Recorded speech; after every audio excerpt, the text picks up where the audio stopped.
வயநாடு சம்மந்தப்பட்ட விஷயத்தை பொறுத்த வரைக்கும் நிலச்சரிவு அப்படிங்கிறது போன வருஷம் ஏற்பட்டது பார்த்தீங்கன்னா 30 ஜூலை 2024ல ம். ஏற்பட்டுச்சு.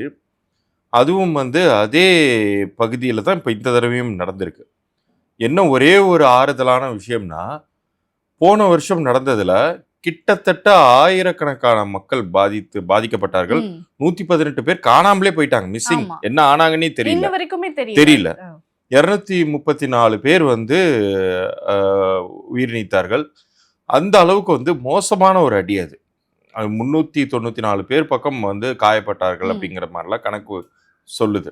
அந்த அளவுக்கு இந்த தடவ சிரமங்கள் இல்லாததற்கு காரணம், இப்ப இந்த மழை பெய்ய ஆரம்பிச்ச உடனேயே மக்களே கொஞ்சம் அவேர்னஸோட ஒரு அலர்ட் ஆயிட்டாங்க. ஓகே. சரி என்னமோ நடக்க போகுது, ம். ஏதோ ஒண்ணு அப்படிங்கிறது. சனியும் அ சனி இப்ப தற்போது நிற்கக்கூடிய வீடு பார்த்தீங்கன்னா, மீனத்தில் நிற்கிறார். குருவுடைய வீடு. எப்போதுமே ம். அந்த குருவுக்கும் சனிக்கும் ஆகவே ஆகாது. இப்ப நம்ம எண்கள் ரீதியாக பார்க்கும்போது, நம்ம 8ஆம் எண்ணை பத்தி நான் சொல்லிட்டு இருந்தேன். குருவுடைய எண் 3ஆம் எண். ஸோ போன இன்சிடென்ட்டும் நீங்க நீங்க கேட்டீங்க, சொல்லிட்டு ஆமா. இருந்தேன். இந்த 30 ஜூலை 2024 சமயத்துல நடந்தது பார்த்தீங்கன்னா, செவ்வாயுடைய தொடர்பு ரொம்ப இருந்துச்சு. அதனுடைய ம். கூட்டு எண் 9ஆம் எண் வரும். அந்த தேதியுடைய கூட்டு எண்.